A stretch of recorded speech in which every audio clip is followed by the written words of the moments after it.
A small child is lying in a hospital bed, deep in a coma. Someone pushed him off a roof. Standing in front of him is his father, his eyes burning with a singular, all-consuming need for revenge. To get it, he's about to board a high-speed bullet train. But what he doesn't know is that this is no simple revenge mission. It's a collision course with a web of conspiracies, connecting him to the country's most feared mafia lord. On this train, things are about to go completely off the rails, and your head will be spinning right along with it. We're talking about the 2022 high-octane action movie, Bullet Train. To find out what happens next, let's dive into today's movie explanation. Our story kicks off in a sterile Tokyo hospital room. We meet Yuichi, a father who is absolutely shattered watching his young son lie comatose. He's completely lost until his own father, a man known only as the Elder, who, by the way, is a seriously legendary mafioso, shows up. He hands Yuichi a simple piece of paper. On it is a train seat number and a chilling message. I'm the one who pushed your son. If you have the guts, come find me on this train. That's all it takes. The grief in Yuichi's eyes instantly turns to pure rage. Without a second thought, he storms out, heading straight for that bullet train bound for Kyoto, ready to serve up some ice-cold revenge.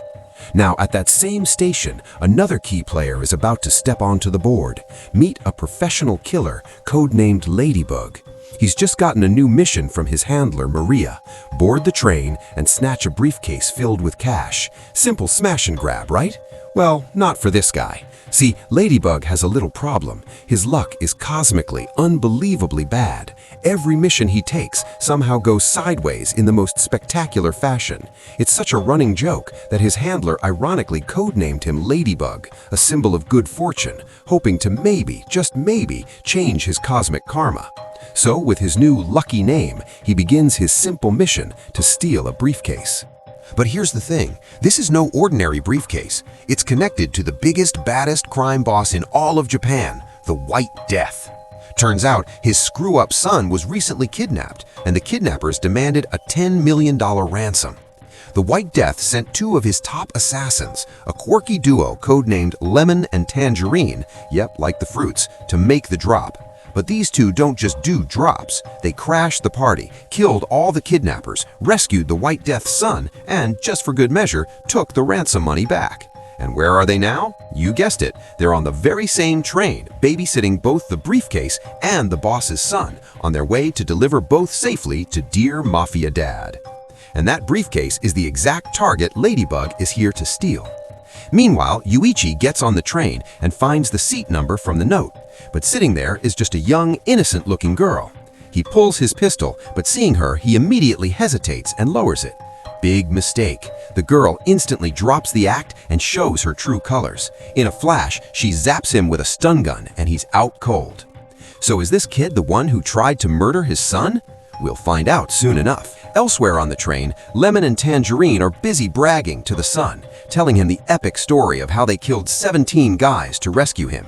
And their methods were creative. They used everything from sniper rifles and pistols to swords. They even ran a guy over with a car. After a 17-man killing spree, they brought the son back safe and sound. But is the son impressed? Not in the slightest. He's a mafia prince after all, and he acts like it. Now, while they're busy telling war stories, Ladybug sneaks into the luggage compartment and easily snags the briefcase. He can't believe how simple it was. Maybe his luck is finally changing. But no, his fortune is just as rotten as ever. The second he steps out of the luggage car, he runs smack into another assassin known as the Wolf. At that moment, Tangerine gets a call from one of the White Death's men, a guy named Alex who set up the contract. Tangerine reports that the mission was a success. They have the White Death's son and the briefcase, and both are secure. But right after he says it, the words echo in his head, the briefcase. He told Lemon to watch it, but it's not with him. He asks Lemon where it is, who then runs to the luggage compartment to grab it. But of course, the briefcase is already gone. When he gets the news, Tangerine completely loses his mind. He knows that even though they rescued the boss's son, the White Death will not forgive them for losing the money. See, you have to understand who the White Death is. He wasn't always the top dog. He started out as a simple Russian killer working for the biggest Yakuza boss in Japan, a man named Minagishi. At first, no one trusted the Russian, but the White Death proved his loyalty and skill in fight after fight, slowly earning Minagishi's trust. He clawed his way up the ranks, and then when the time was right, he betrayed his boss, killed him, and took over his entire criminal empire. So yeah, the White Death is a terrifying dude. And to make matters worse, he's supposedly gone off the deep end ever since his wife died in a recent accident. So if Lemon and Tangerine don't find that briefcase, they won't have to worry about finding new jobs. They'll be lucky to keep their heads attached to their necks. But when Lemon and Tangerine get back to their seats, what they see basically punches their ticket to the grave. The son is slumped in his seat, blood pouring from his eyes and mouth. He's dead. Someone poisoned him. The $10 million briefcase is gone, and now the White Death's son is dead too. They are royally screwed. Right now, there's only one way they might survive this. They have to find the person who stole the briefcase. They figure whoever took the money is probably the same person who killed the son. If they can catch the killer and deliver them to the White Death, they might, just might, get to live. And so, the hunt begins. Meanwhile, let's check back in with the girl who zapped Yuichi. She's propped him up in a seat right next to her. When he comes to, he asks her what he ever did to her. She introduces herself as the prince. She tells him she saw him delivering a briefcase for the White Death a while back, so she knows he works for the organization. Turns out the prince has one goal, to kill the White Death, and she's going to use Yuichi to do it. If he refuses, she makes a chilling threat. She'll kill his son. She's already got a man stationed at the hospital, waiting for her command to finish the job. It's right here that we realize this girl is absolutely ruthless. She won't hesitate to kill a child. But why does she want the White Death dead? We'll get the answer to that a little later. Now let's find out why that other assassin, the Wolf, was so dead set on killing Ladybug. The Wolf was a legendary Mexican cartel enforcer, a total badass, but he also fell in love. He and his fiancée were about to get married, ready to start a new life. At their wedding reception, he literally bumps into Ladybug, who was working as a waiter, spilling a cocktail on himself. He steps away for a second to clean it up, but when he turns back, he sees a scene of pure horror. All of his wedding guests, his entire crew, are violently vomiting blood and dying. He runs to his bride, only to find he's suffered the same fate. Someone had poisoned the wedding feast to wipe out his entire organization. And who was serving the wine that day? Ladybug.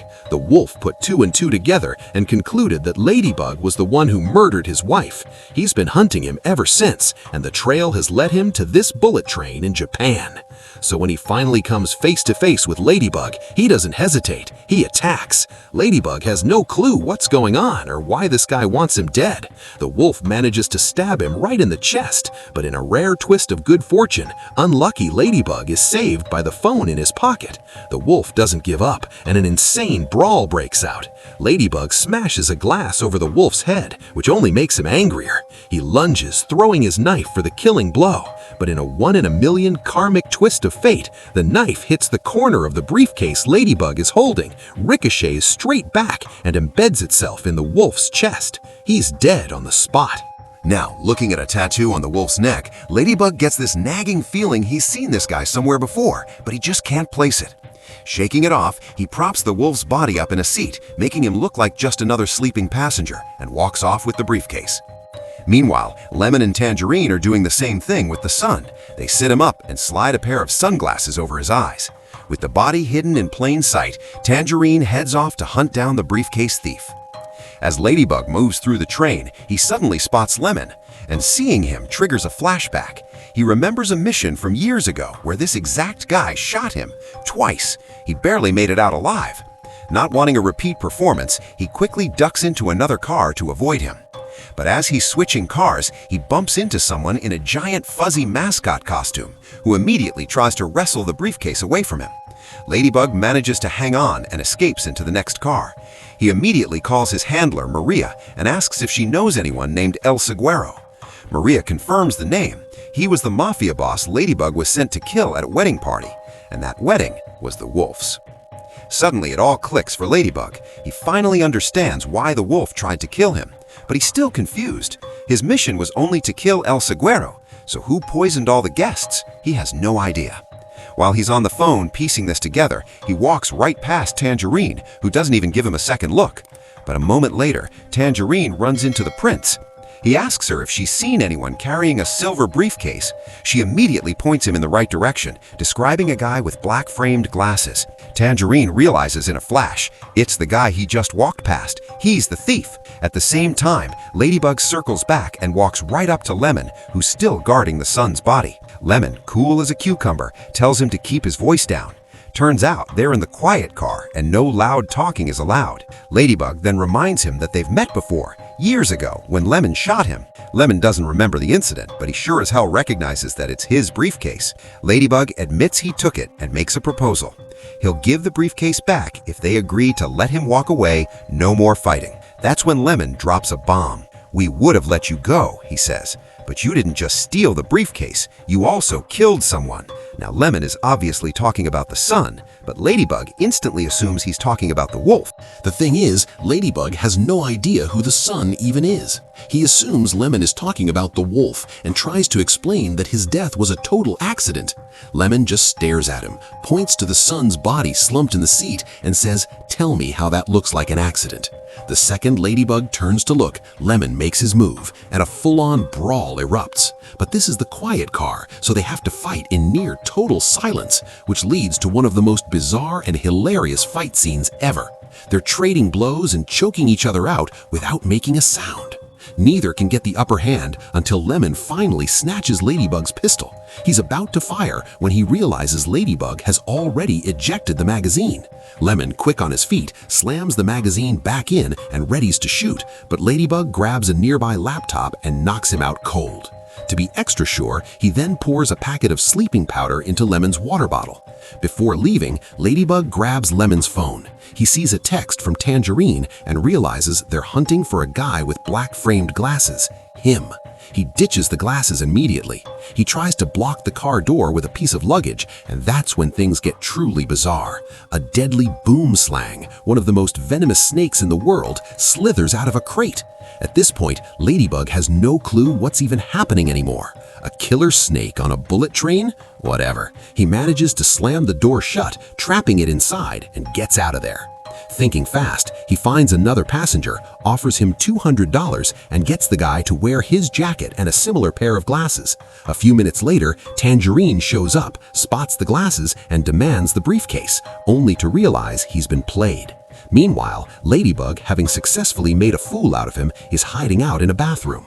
Tangerine heads back to the quiet car, finds the door blocked, and has to force it open. He revives the groggy Lemon just as another call comes in from the White Death's crew. They tell him the boss wants visual confirmation that his son is safe at the next station. So they come up with a plan. When the train stops, Tangerine gets off onto the platform. From inside, Lemon props the son up and waves his lifeless arm, fooling the White Death's men into thinking he's still alive. Once the train is moving again, Tangerine gets back on, and the two assassins split up to continue their hunt for Ladybug. Meanwhile, the prince finds the briefcase, which Ladybug had stashed in a drawer. Yuichi pulls his gun on her, but she just calmly reminds him what will happen to his son, and he's forced to back down. Just then, his father, the elder, calls. Yuichi tries to play it cool, but the elder can tell from his voice that something is seriously wrong. After the call, the prince orders Yuichi to open the briefcase. While he struggles with the combination, she walks over to the son's corpse and spits on it. The pure hatred is obvious, but we still don't know why she despises the White Death and his family so much. Finally, Yuichi gets the briefcase open. The prince comes back, but she doesn't take a single dollar. Instead, she pulls out some tools and starts rigging the entire case with a powerful bomb. When Yuichi asks what her plan is, she lays it out for him. 31 assassins have tried to kill the White Death, and every single time he has killed them using their own weapon against them. Basically, the White Death's swagger is on a whole other level. So the prince lays out his twisted game plan for Yuichi. He reveals that he's planted a tiny explosive inside Yuichi's own pistol. The plan is as devious as it is simple. Yuichi will deliver the briefcase to the White Death. The moment he arrives, he'll be surrounded, and the White Death's men will point their guns at him. Knowing the White Death's flair for the dramatic, he'll almost certainly try to execute Yuichi with his own gun. But the second he pulls the trigger, kaboom! The gun will detonate, taking the White Death out with it. And if that somehow fails, the prince has a plan B. The briefcase itself is a bomb set to explode the moment it's opened. The devastating realization hits Yuichi like a ton of bricks. In this plan, he's not a player, he's the sacrificial pawn. But with his son's life on the line, he has no choice. It's his life for his son's. Meanwhile, Ladybug is hiding out in the train's bathroom, getting a crucial piece of intel from Maria over the phone. She learns that the massacre at the Wolf's wedding wasn't random. It was the work of another assassin known as the Hornet, and the Hornet has a terrifyingly unique MO. She uses the venom of a boomslang, one of the deadliest snakes on the planet. The venom is so potent that if you don't get the antivenom within 30 seconds, it's game over, a guaranteed gruesome death. This clicks for Ladybug. It's the exact same way the son was killed on this very train, and then it really hits her. She saw that snake earlier. The Hornet is on the train with them, but what's their endgame? Nobody knows. As he's processing all this, there's a persistent knock at the door. After ignoring it, he finally opens it, and standing right there is Tangerine. He's tracked Lemon's phone, which he's still carrying. He grabs her collar, but he slams the door on his hand. That barely slows him down. He yanks her out, and an all-out brawl erupts in the train car. These two are perfectly matched, trading blows in a brutal, chaotic fight. Ladybug desperately tries to tell him he didn't kill the son, that he even knows who did, but Tangerine is beyond listening. The fight gets more desperate. Tangerine gets the upper hand and tries to strangle her with a seatbelt. In a last-ditch move, Ladybug kicks out the train window, and the violent rush of wind sucks them both out, leaving them dangling precariously from the side of the speeding train. Somehow they scramble back inside, and the fight immediately resumes. That is, until the train's refreshment lady rolls up with her cart. In a surreal moment of calm, Ladybug pauses the fight to buy a bottle of water, and in a brilliant power move, makes Tangerine pay for it. Once the cart is gone, it's back to business. Tangerine overpowers her again, ready to jam a chopstick into her eye. But just then, Lemon's phone rings. Ladybug answers it. A voice on the other end, speaking for the White Death, delivers a chilling ultimatum. Tangerine and Lemon better be at the next station with the briefcase, or the entire train gets blown to Kingdom Come, killing everyone on board. Faced with this massive new threat, Tangerine finally stops. The personal vendetta has just been overruled by a much, much bigger problem. So, Ladybug looks at Lemon and hatches a brilliant, if not slightly insane, plan. He's like, listen, these guys don't know your face. They just know a guy is bringing them a briefcase. I can help you prove you didn't kill the son. The plan? A classic switcheroo. Ladybug herself poses as Lemon, grabs the briefcase, and stands on the platform with Tangerine, trying to look all tough. And it almost works. The goon, Alexei, sees the case, gives a nod like we're cool, and starts to walk away. But here's where it all goes wrong. Ladybug, trying to add a little extra flair, a little showboating, fiddles with the lock, but instead of looking cool, the damn thing just pops open. And boom, instead of cold hard cash, a bunch of random junk spills all over the platform. It's a total facepalm moment. Before Alexei and his crew can even process what just happened, Ladybug and Tangerine bolt, diving back onto the moving train just as the doors slide shut. Inside, Ladybug has had enough. He's ready to tap out. He tells Tangerine, look, I'll tell you where the real briefcase is. Just let me get off at the next stop. I'm done with this mess.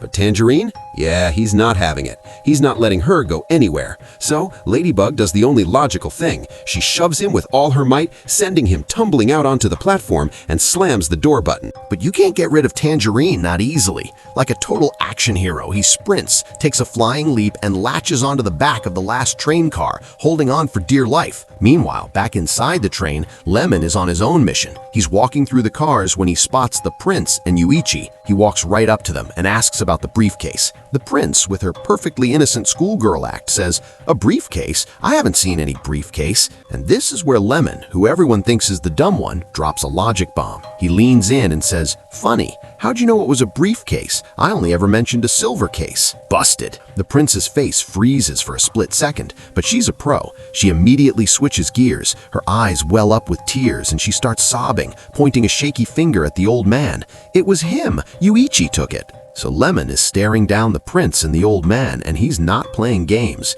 He lays down the law. You've got till the count of 3 to tell me who stole the briefcase. But the prince, man, she's a master manipulator. She's got this innocent face that could fool a saint. And Lemon, well, Lemon falls for it. Hook, line, and sinker. Before he even gets to 2, he decides the old guy must be the problem. Bang! He just shoots Yuichi right there. After dragging the body into the train's bathroom, Lemon turns back to the prince, probably ready to apologize. But that's when he sees it. Sticking out of her cute little backpack is the butt of a pistol. And in that one instant, it all clicks. The innocent act, the crocodile tears, it was all a lie. This schoolgirl is a stone-cold puppet master. He raises his gun to shoot her, but suddenly the world starts to tilt. The room starts to spin. Remember that bottle of water Ladybug drugged earlier? Lemon's been sipping on it this whole time, and now the sleeping meds are kicking in, hard. He stumbles, his vision blurs, and he hits the floor like a sack of bricks, out cold. The prince calmly picks up his gun from his limp hand, aims it down at his unconscious face, and finishes the job. And just like that, Lemon's gone. Meanwhile, in another car, Tangerine is pulling a full-on Mission Impossible, smashing through the glass of the rear door and climbing back into the train. At the exact same time, we see that giant, creepy anime mascot we saw snatch the briefcase earlier. A female train attendant is bugging the mascot, telling it to get back to its seat. So the mascot does what any rational assassin in a cartoon costume would do. It kills her. Then the mascot's head comes off, and standing there is the real assassin, the Hornet. We get a quick flash. We see exactly how she killed the son with her venom. And now she's walking through the train, wearing the dead attendant's uniform, and she comes face to face with Ladybug. Ladybug's eyes go wide. He recognizes her. This is the chef from the Wolf's Wedding, the one who poisoned everyone. And then it is on. We're talking a full-blown, close-quarters train fight. The Hornet whips out a nasty-looking syringe filled with lethal snake venom and lunges at him. Ladybug dodges and weaves, blocking her strikes, but she's relentless. She finally gets him, breaking through his defense, and the needle sinks into his arm. But in a last-second move of pure desperate genius, Ladybug grabs her hand and forces the syringe right back into the Hornet's own arm. Now they're both poisoned. The clock is ticking. They've got about 30 seconds to live. The Hornet frantically pulls out the vial of antivenom, the only one she has, but Ladybug is faster. He snatches it, slams the plunger, and injects himself just in time.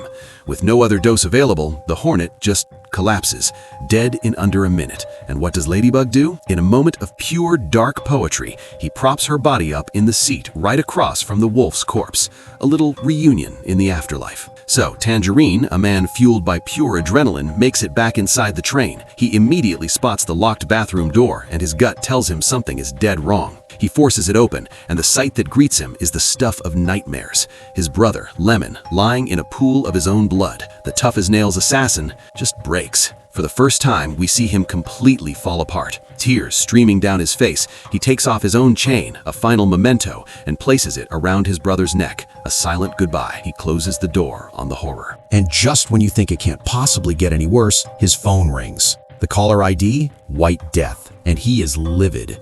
The voice on the other end is pure ice. You failed. You didn't protect my son. So when this train stops, I'm not just killing you. I'm killing every single person on board. But Tangerine is a different man now. He's a man with absolutely nothing left to lose. He just tells him, do your worst. My brother's already gone. He hangs up, his world shattered. And who does he see standing there? The prince. She immediately turns on the waterworks, playing the scared, innocent victim. And for a second, it actually works. Tangerine, lost in his grief, is about to walk away. But then he spots it. A small cartoon sticker on her clothes. One of those stupid Thomas the Tank Engine stickers that only Lemon ever used. The pieces click into place with a sickening thud. She did this. He raises his gun, all that rage and pain focused on her. But before he can pull the trigger, Ladybug flies in out of nowhere, tackling him to protect the innocent girl. In the chaotic struggle, the gun gets twisted around. A single shot rings out, and Tangerine falls to the floor, dead, killed by his own gun in a tragic final accident. And the prince? Man, this girl is on another level of evil. She pulls the same teary-eyed act on Ladybug and he eats it up. He's the hero, right? He promises to get her off the train safely. He even retrieves the real briefcase from a hidden drawer, completely clueless that the prince has already rigged the damn thing with a bomb. They sit down, side by side, two passengers waiting for their stop. One a hapless hero, the other a devil in a school uniform. That's when an old man walks into the car. It's the elder, Yuichi's father, who had boarded at the last station. He hears the prince's voice and he knows. He sits right across from them, his eyes burning a hole through her. Ladybug, creeped out by the intense old guy, tells him to scram, but the elder doesn't budge, so Ladybug decides he'll leave. But as he reaches for his bag, wham! The boom slang, the venomous snake from the crate, sinks its fangs into his hand and coils around his arm. He panics, stumbling into the bathroom, fighting for his life against the serpent. He finally manages to rip it off and flush it down the toilet. Here's the kicker. He survives the bite. Why? Because the anti-venom from his fight with the hornet is still pumping through his veins. But while he was gone, the elder confronted the prince. "Where is my son?" he asks, his voice dangerously calm. "Why did you push a child off a roof?" And she just lays it all out, cold as ice. "It was bait to get you here, and my men are at the hospital right now, ready to kill your grandson on my command." But the elder just gives her a pitying look. "You're still just a child. You think I wouldn't have protection for my own blood? My men already took care of yours." He lets her go. His real target was never her.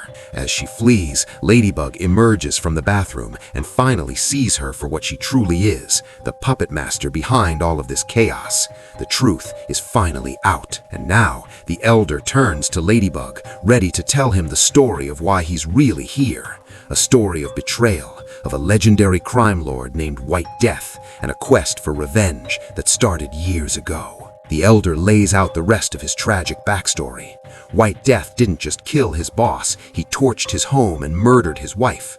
The only reason his grandson, Yuichi, survived was that he was hiding. For years, the elder has been hunting White Death, a ghost chasing a phantom, never able to get close. But tonight, on this train, he finally has his chance. He looks at Ladybug with desperate eyes and makes him a deal. "Get my grandson off this train safely. White Death is mine." He's operating on pure faith, believing his son Yuichi is still alive. And what do you know? He's right. They open the bathroom door, and there's the old man, alive. Next to him lies Lemon, who they all thought was dead, until he suddenly gasps and sits up. The bullet hit his vest. He's alive. But the moment he's conscious, he sees Tangerine's chain around his neck, and the fog of confusion clears. Pure rage takes over. He looks for his brother, and Ladybug, solemn, leads him to the body. Lemon snaps. He blames Ladybug for everything and lunges at him, ready to kill. But the elder steps in, breaking it up. "He didn't kill your brother," he says to Lemon, his voice like steel. "But you shot my son. We've all lost something tonight, and it's all because of one man, White Death. We can tear each other apart, or we can work together." And just like that, an unlikely team is forged in blood and grief. The plan is set. The train screeches to a halt at the next station. Ladybug, playing the part of the lone survivor, steps onto the platform, holding the briefcase. And there he is. For the first time, we see the man, the myth, the legend, White Death. He's surrounded by a small army of stone-faced killers. They swarm Ladybug, snatching the briefcase. At the same time, more of his goons storm the train and grab the elder. Meanwhile, Lemon makes a break for the engine room. His job? Get the train moving again. But there's one tiny problem. Every single control is labeled in Japanese. He's completely lost, frantically pushing buttons, but the train stays put. Back on the platform, White Death comes face to face with the prince. And then comes the twist that nobody, and I mean nobody, saw coming.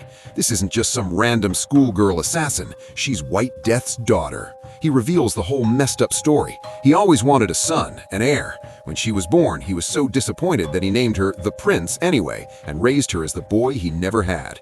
But he never gave her the respect or love she craved, so now she's here for payback. She pulls a gun on her own father. He just sighs, easily disarming her. But that was her plan all along. The gun is rigged to explode in the user's hand. She wanted him to pull the trigger. But White Death just looks at her, a flicker of something unreadable in his eyes, and says, "Go on, I forgive you."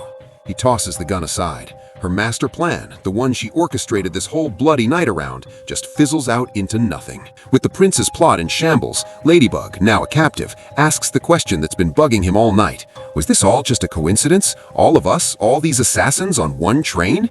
And White Death smiles, a chilling smile. "Coincidence? Son, there's no such thing as luck."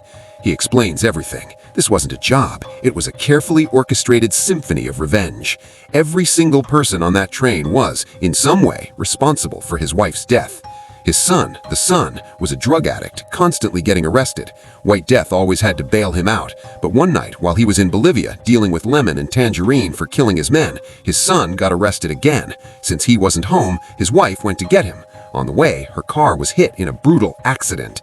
But it wasn't an accident, it was a hit meant for White Death himself. The assassin responsible? A killer named Carver. But she didn't die instantly. A broken rib pierced her heart. She needed the best cardiac surgeon in the world to save her. But just 2 days earlier, that very surgeon had been murdered by the Hornet. It was a perfect storm of fate, a chain reaction where every link was an assassin.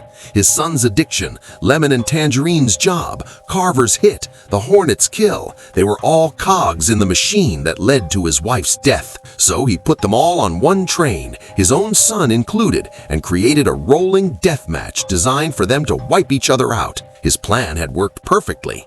Everyone who deserved to die was already dead. So White Death's revenge is almost complete. The last name on his list is Carver, the man who actually crashed the car. The only problem? He's got the wrong guy. The man in front of him is Ladybug. See, this whole gig was supposed to be Carver's, but he called in sick, food poisoning or something, so his handler, Maria, sent Ladybug as a last-minute replacement. Talk about the worst temp job in history. Ladybug is frantically trying to explain, "Dude, you've got the wrong guy. I'm not Carver," but White Death is too far gone, lost in his own twisted narrative. He doesn't hear a word. Just as his men go to open the briefcase they snatched from Ladybug, kaboom! The prince's little surprise package detonates in a massive explosion, taking out a chunk of White Death's crew.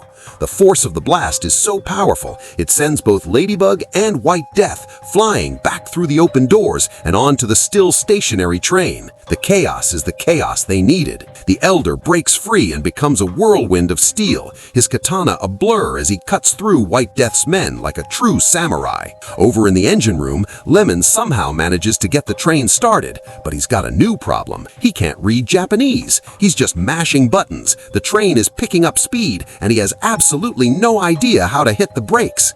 To make matters worse, goons swarm the engine room, and Ladybug has to dive in to help Lemon fight them off.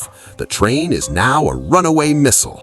Back in the passenger car, it's the main event, the Elder versus White Death. Sword against sword, but even with his samurai skills, the Elder is outmatched.